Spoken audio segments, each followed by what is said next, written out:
Hi student, welcome to chemistry class with Emerald. In this class today, we are going to be looking at the definition of acid and base based on the Arrhenius theory. This video is brought to you by Agota Virtual Learning. And in this class today, we are going to be looking at the definition of Arrhenius acid and take some few points under this definition. We are also going to look at the definition of Arrhenius base and also some few points under them. We are going to look at the achievement of Arrhenius theory on acid and base. We look at the limitation. We are going to look at the effects of acid and base on indicators such as litmus, methyl orange, phenolphthalein, and so on. We are also going to look at reaction of acid and base on zinc, iron, and the triazocarbonate 4. And of course, do some activity. I hope you are going to enjoy the class today. So let's go. Let's define Arrhenius acid. Arrhenius acid is a substance that produces hydrogen ion in aqueous solution. Or we can say a substance that contains hydrogen and ionizes to produce hydrogen ion as the only positive ion in aqueous solution. An example is what you have seen here. HCl ionizes and produce H plus and Cl minus. Emphasis on the H plus. The same thing with HNO3 ionizing to give H plus and NO3 minus. Note that Arrhenius acid can be monopotic or monobasic, can be dipotic or dibasic, it can be tripotic or tribasic, depending on the basicity of the acid. And other example of the acids include a dipotic acid, which is H2SO4. It will ionize to produce 2H plus and SO4 2 minus, and of course H3PO4 that will ionize to give 3H plus and PO4 3 minus respectively. But for Arrhenius, it defines its acid as substance that produce H plus in aqueous solution. Now let's take some few points here. Under Arrhenius acid, because they dissolve in water, water is the solvent for dissolving the acid now. So since water is dissolvent, their water solutions are known as aqueous solution. And acid in aqueous solution are known as aqueous acid. Acid in aqueous solution are known as aqueous acid. And then all aqueous acid are electrolytes. They can be used in electrolysis. Because of this ionization, therefore, according to Arrhenius, acid can be classified as strong and weak. Strong acid ionize completely in aqueous solution, while weak acid ionize partially. Example of strong acid are HCl, H2SO4, HNO3. An example of a weak acid is ethanoic or acetic acid. A key point to also take note of is that the key point of Arrhenius definition is that acid increased when that there is increase in concentration of hydrogen ion in aqueous solution. When an Arrhenius acid dissolves in water, it releases H plus, which combine with H2O to produce hydronium or hydroxyonium. That's a very key point. When you dissolve an acid in water, the H plus goes into the solution and combine with the water to give H3O plus. So in Arrhenius definition, we have hydronium ion being present. Now the process The process of dissolving in water to produce hydrogen ion increase the overall hydrogen ion concentration, making the solution acidic. That means the pH will be less. Don't forget in one of the in last video we talked about, as the hydrogen ion concentration increases, the pH reduces, making the solution more acidic. So the more the H plus concentration, the less the pH and the more acidic the solution becomes. Another key point of Arrhenius' definition of acid is that it is specifically for acids and bases in water. That means water is predominantly the solvent, meaning that the increase in H plus or OH minus concentration must occur in aqueous environment. So for Arrhenius, it must occur in aqueous environment. That means these ions, H plus ions, they don't exist as free protons in solution. Instead, they must combine with water molecules to produce H3O plus. This is crucial in understanding how acid behaves in water. So the second key point is that it must occur in aqueous environment. Now let's look at Arrhenius base, a substance that contains hydroxide ion in aqueous solution. That's OH minus. An example is sodium hydroxide that produces Na plus OH minus. Another one is potassium hydroxide, K plus OH minus. Now, let's take a few points under this. When a base dissolves in water, it dissociates. That means it breaks apart into constituents. For example, Na plus NaOH dissolve in water to produce Na plus and OH minus. The presence of OH minus is the defining characteristic of an Arrhenius base. It must produce, or it must have OH minus, like that of acid that must have H plus. Many bases are ionic compounds. Many bases are ionic compound. They have hydroxide ion as their anion, which is released when the base is dissolved in water. Please take note of this.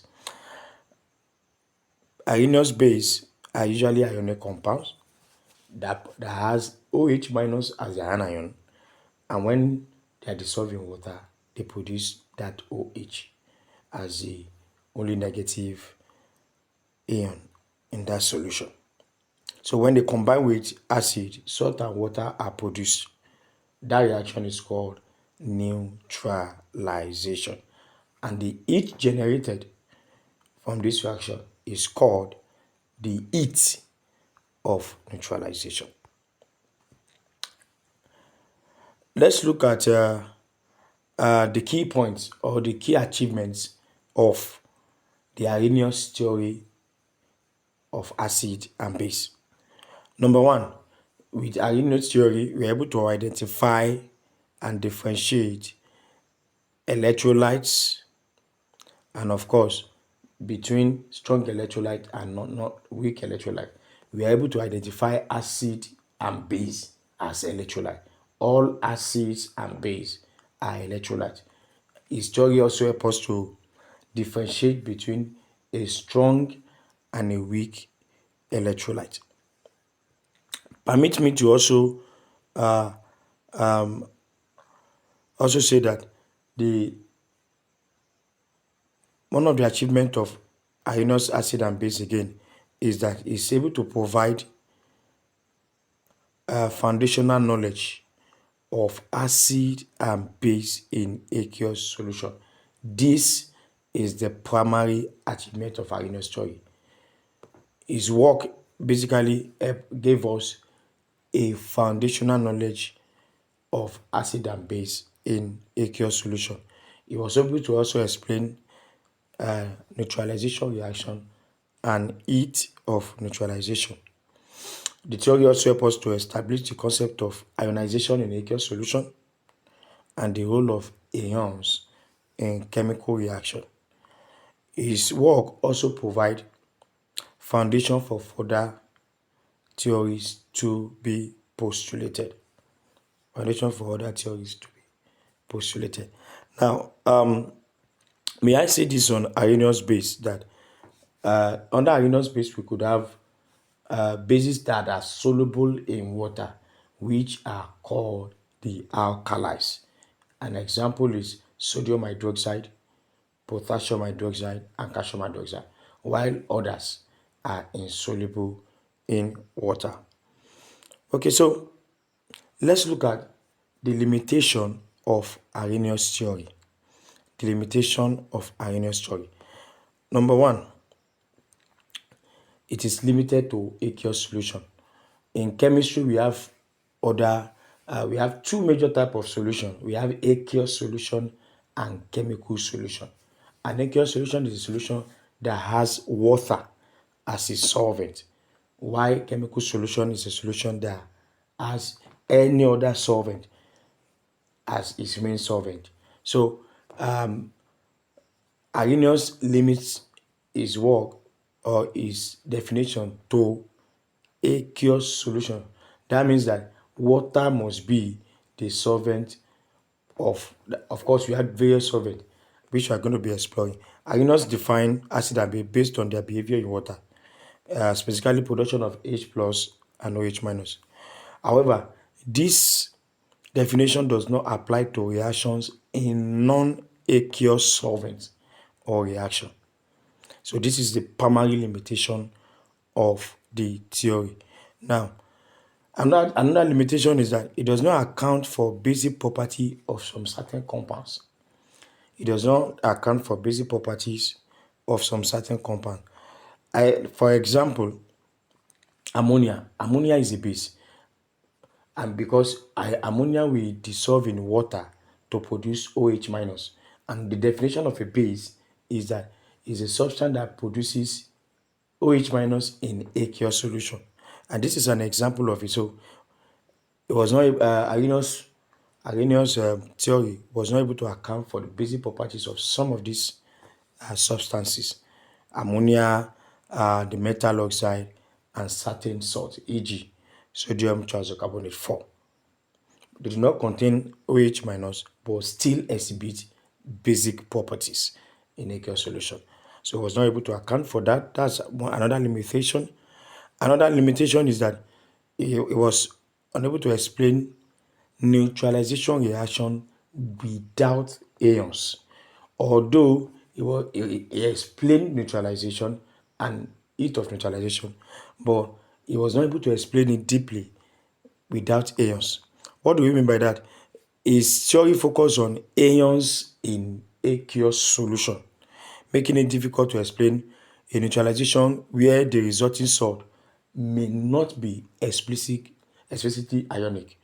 And a typical example is when you have an organic acid reacting with a base to form a metal ethanoate and water. So, and as a typical example, when you have a benzoic acid reacting with sodium hydroxide to produce sodium benzoate and water. Sodium benzoate is not explicitly ionic. How do we know that? In sodium benzoate, for instance, the benzoate ion is not held together by an ionic bond. Instead, they are bonded by a covalent bond. So we cannot say it is specifically ionic. So it is not specifically ionic.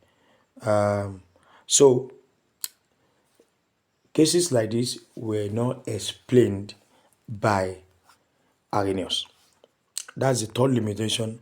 Another limitation is that is limited to non-hydrogenated acid and base. Limited applicability to non-hydrogenated acid and base. The theory is primarily applicable to acid and base with formulas like HA and BOH. What do we mean by that? For acid, it must have H. For base, it must have OH. That is what Arrhenius theory is limited to. However, we understood that some substances do not contain HA and OH and are still showing acidic and basic property. An example of that is CO2. CO2 would dissolve in water to produce an acid, or will dissolve in water to produce H plus, because it produce H2CO3, which will further ionize to produce H plus and CO3 2 minus. So the other case SO2, another case AlCl3, which has acidic properties as well. So because they do not have H plus does not make them not acidic in nature.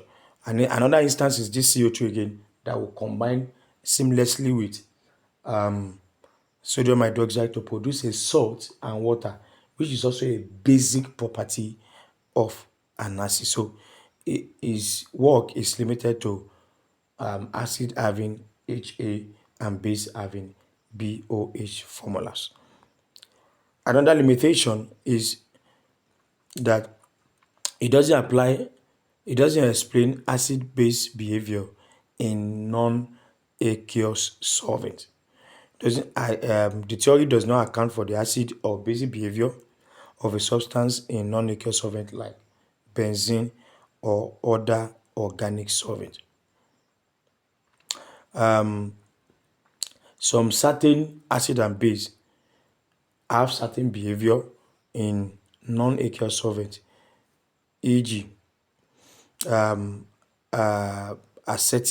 glacial acetic acid, in which the strength of the base will increase. When glacial acetic acid is in a non-aqueous solvent, the strength of the base will increase, while when the basic solvent is in the acid, the strength of the acid will increase.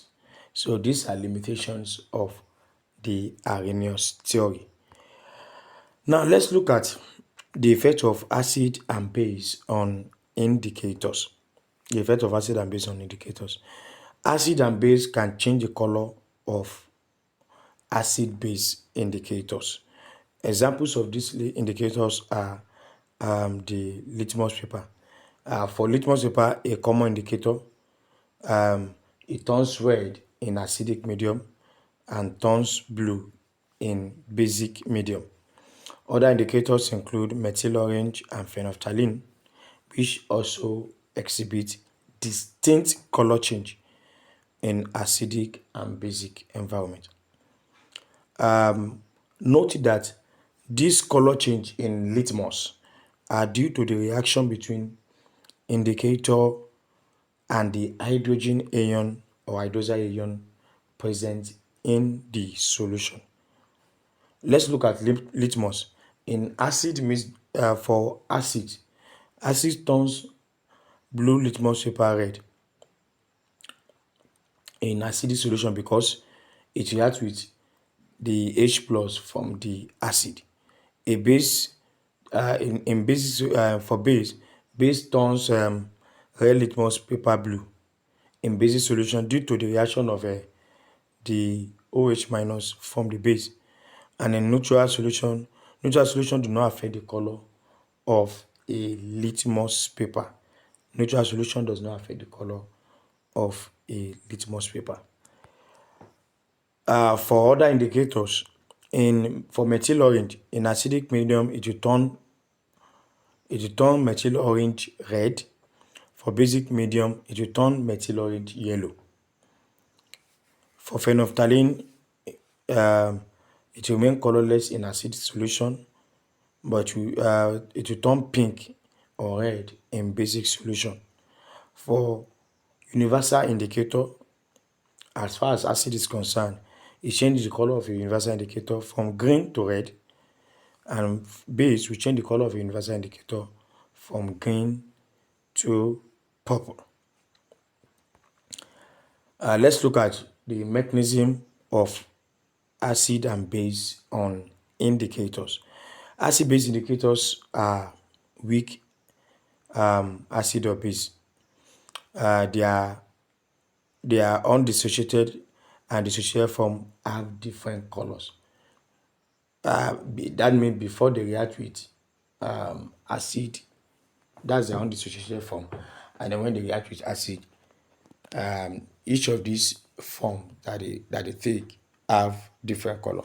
When an acid or a base is added to a solution containing that indicator, the equilibrium between two forms of that indicator will shift, causing a color change.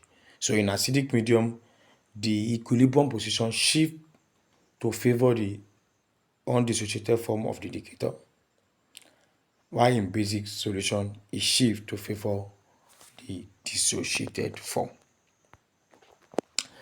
So let's look at the reaction of acid and base with zinc.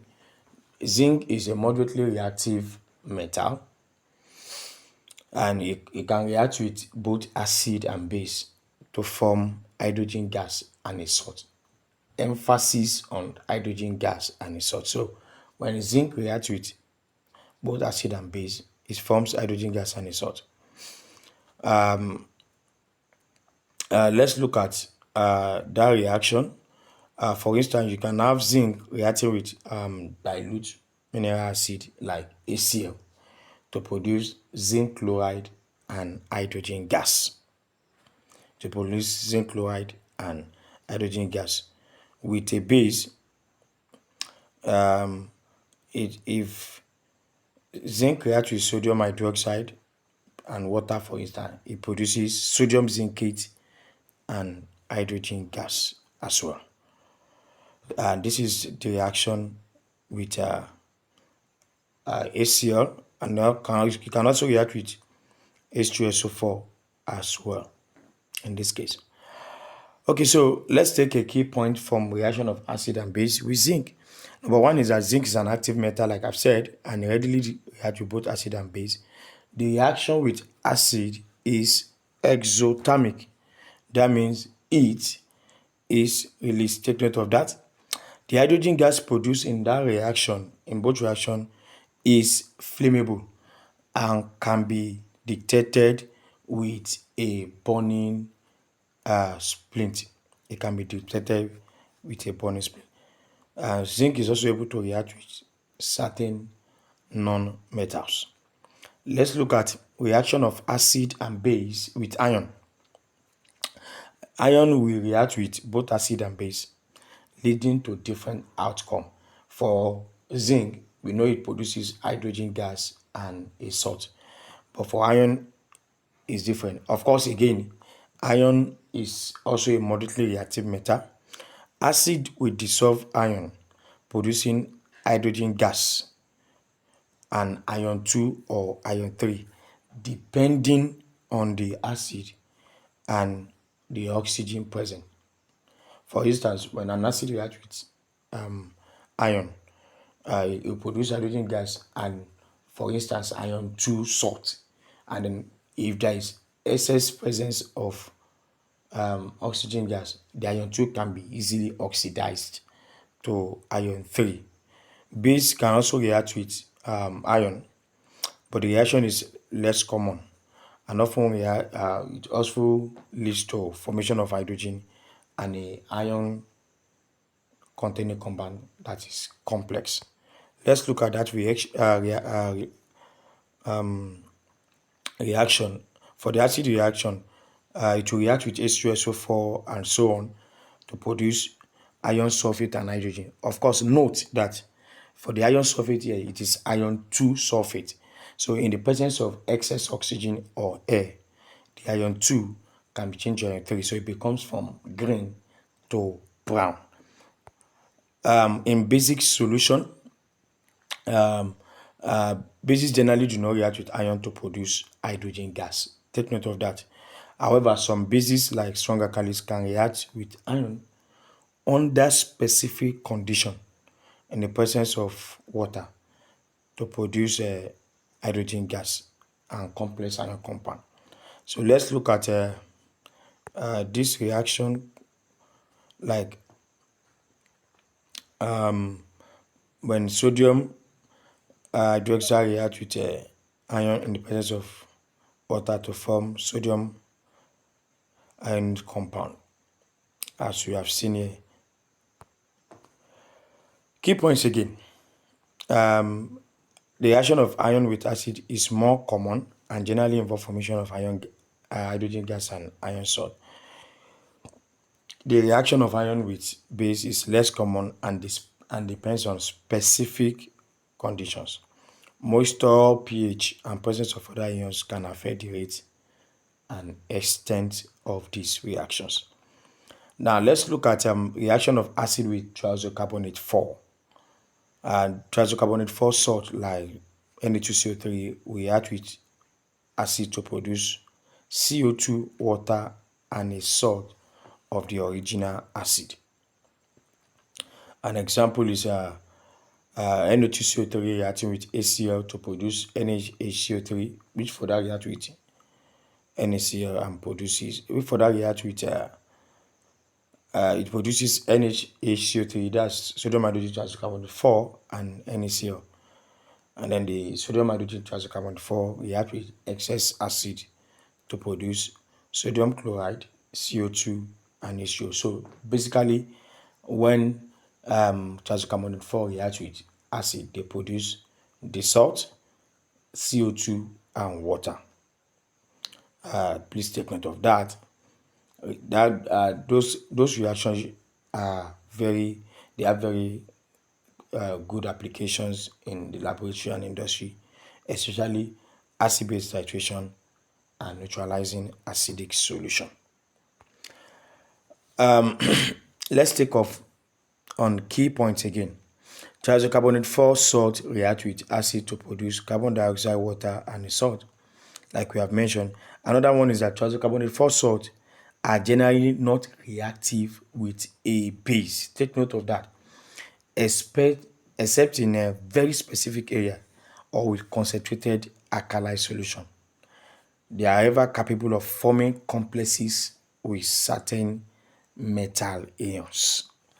They won't react with a base because they themselves are basic in nature, except for special conditions, as we have said earlier. And the third point is that triazocarbonate 4 salt dissolve in water so they can undergo hydrolysis, meaning that they can react with water molecule. When they react with water molecule, it can lead to a slight increase in pH and formation of bicarbonate ions and hydroxide ions, respectively. Okay, so let's look at key activities. The first question, the color of methyl orange in alkaline medium. The answer is yellow, like you have seen in that in our previous videos, in the other slides rather. Another question is the color of litmus in a neutral medium. It is purple. The answer is A. The third one, which of the following compounds react with sodium hydroxide to form a salt? The answer there is A, which is propanoic acid. Like we have said, organic acid will still react with a base to form alkanoids, metal alkanoids.